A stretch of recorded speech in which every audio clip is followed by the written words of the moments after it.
What is up everyone, this is Melden from UnboxBeats, and today we're gonna unbox some new figures that's not One Piece related. This one is I ordered this from Matt's Toy Box sa Shopee, and unbox natin siya ngayon. As you can see, ayan yung clue. Pokemon Scale World. So, unboxan natin ito.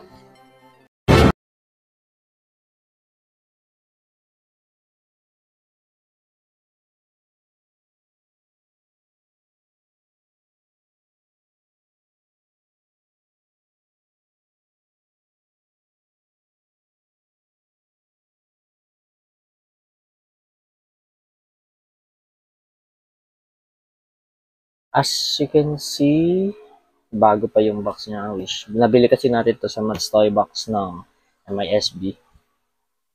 And medyo mahal siya.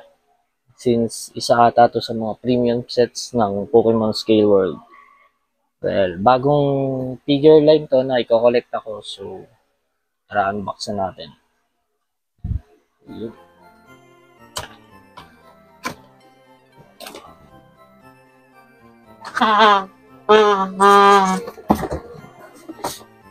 Sabi muna natin yung box. And ito siya. Ito yung set na nabili ko. Ito yung parang Professor Oak set. Hindi ko maalam kung ano yung tawag sa mismong set niya, pero parang ayun yung alam ko. Since yung tatlong to, si Venusaur, si Charizard, then si Blastoise ay may kanya-kanyang figure na solo lang sila.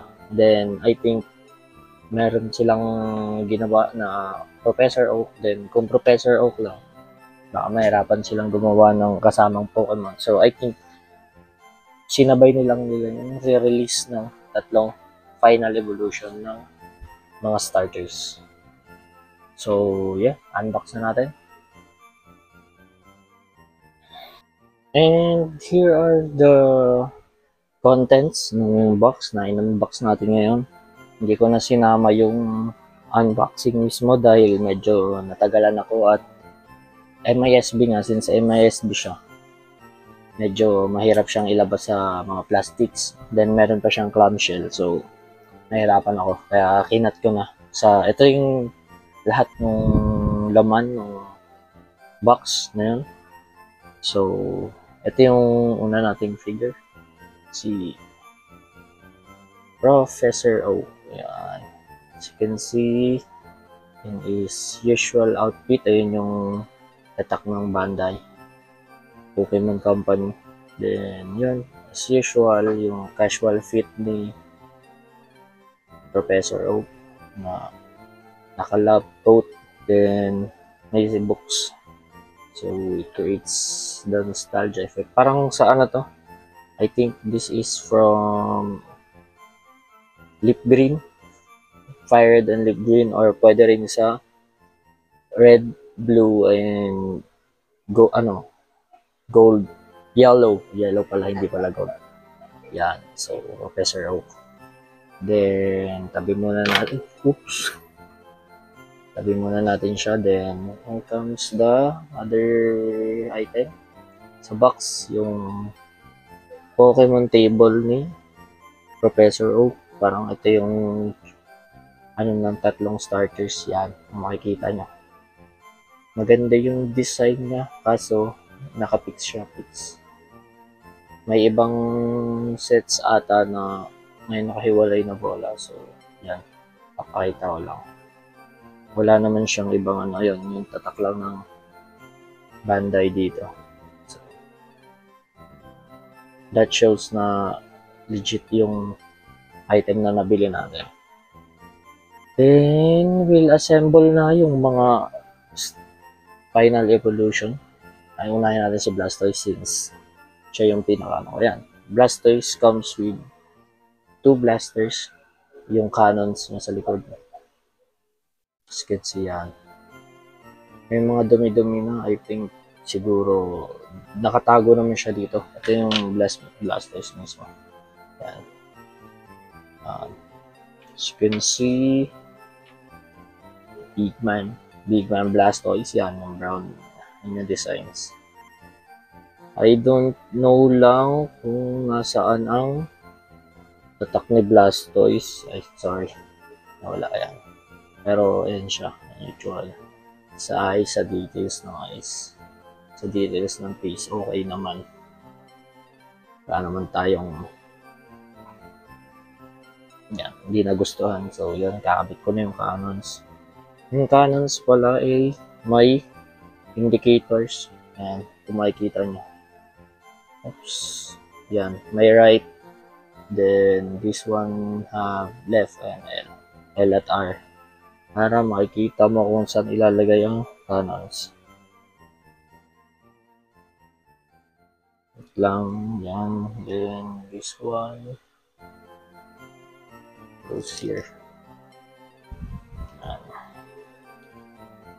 Yan. Tada! Here comes Blastoise with yung cannons niya. I think maganda naman yung pagkakagawa though. Comparing kay Professor Oak, parang halos pantay lang sila. Or mas matangkad pa. Hindi, parang pantay lang.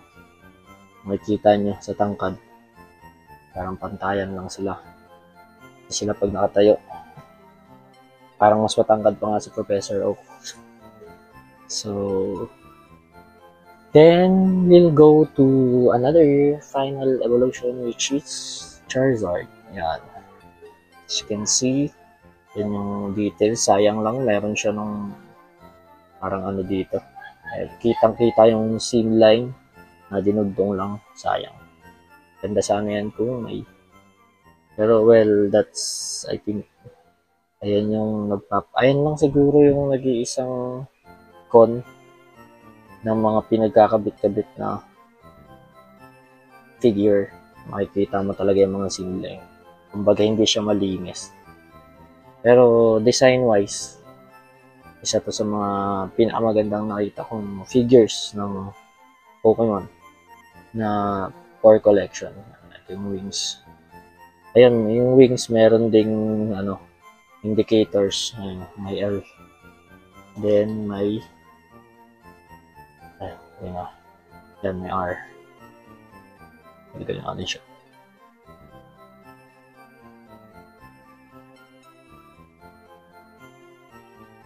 Yan. Full blown Charizard. Ayun lang yung accessory niya. Parang kagaya kay Blastoise na yung blasters lang. So, ayan. Yan. Hindi ma-focus. Yan. As you can see. Tapos, meron siya. It comes with, stand. It comes with the stand. Para hindi siguro, kasi nakakatayo naman siya. Pero nakatukod yung niya. Koko. So, para iwas, lang din. Para iwas gas-gas. Ano siyang stand, ayan. Ganyan siya. So, ayan. Tcharam! Ito, tatabi natin siya kay Blastoise. Nagmumukha siyang malaki kasi yung wings. I think yung wings yung nagpalaki kay Charizard. Pero, halos kung titignan, parang parehas lang sila ng size. Then, lastly is, we'll go with my favorite starter. Final Evo starter. Venusaur. Usually, as you can see, kalbo pa si Venusaur dito. So, I think, parang mas okay na unahin to since ito yung pinakapaglalagyan ng mga flowers niya. And, ayun, bawat leaf, kung makikita nyo, bawat leaf, meron siyang mga palatandaan kung saan mo isasaksak yung mga leaf para hindi nagkakagulo. Ayun, may numbers din sila. As you can see, ayan, 2, then 3, ayan, 3, baliktad. Sensya na, baliktad. Ayan, 4, then yung 1 yung isa. Kasi I think Kakabit natin sila kung saan sila. Yan. Tapos kung ano yung proper na bilang. Since ayun yung ano. Ay, hindi. Hindi siya rito. Dito siya. Mali pala ako ng ikot. Dito pala sa kabila. Yan. Then, number 3. Ito. Yan. Then, number 4. Ito yung mali natin napasukan. Yan. Kung makikita nyo, yan yung part ni Venusaur. Then, ikakabit lang natin tong flowers sa taas niya. Meron din pala tandaan saan mo siya ilalagay. So, yun. Yeah. Ayan yung flowers niya. Ayan. Kakabit na natin siya kay Venusaur. Yun. Yan, hindi na siya kalbo. As you can see, medyo chunky si Venusaur dito. Kumpara dun sa unang dalawa. Let's compare natin siya kay Charizard. As you can see, mas malaki. Mas mabigat din sa base sa weight.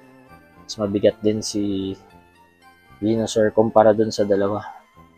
Parang kahit pagsamahin mo si Charizard and si Blastoise, mas mabigat pa rin si Venusaur. So, ayan. Tabi lang natin sila kay Professor Octos. Yan. You can see, ayan, yung Bandai na ano. Ayun, Pokemon na tag. That means legit yung ano. Pero hindi ko sinasabing porket may tag ng Pokemon legit na. Meron kasing mga bootlegs na kumakalat ngayon. Kaya maging mapanuri na lang din kayo sa mga bibiliin yung figures. So, ito siya. Kung titignan, mas malaki nga din siya kay Professor Oak. Then, ito yung special nakasama nung box. Meron siyang 3 plants. Yung mga encounter plants na mga encounter plants na makikita sa labas sa mga roots na dadaanan mo bilang player. Yan. So, itatabi lang natin yan sila dito.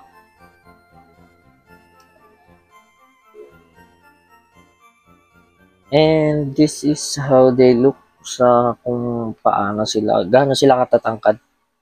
Kung mapapansin nyo, medyo may kalakihan sa size. May kalakihan din sa size si Venusaur. Since, diba, kanina nga pinakita ko kung ano yung size nila. Pero ayan, compare kay Professor Oak. Ayan yung size ng bawat Final Starter Evolutions ng Generation 1. So, I think lagay lang natin to dito. Yan. Yeah. That goes to show na ayan yung inclusion ng set. Again, yung Poké Table, si Professor Oak, yung tatlong grass, si Professor Oak mismo, then si Charizard, si Blastoise, at saka si Venusaur. So, yun. I think that's it for today. I'll update kung meron pa tayong mga susunod na ganito, pero probably meron pa. Kasi, nagandahan talaga ako sa figure line na to. I think may mga susunod pang ganito, and for videos like that, huwag kalimutang mag-like, mag-comment, and mag-subscribe for more videos na kagaya na to na mag-unbox tayo. Yun lang. So, again, thank you for watching and see you on the next one. Bye-bye!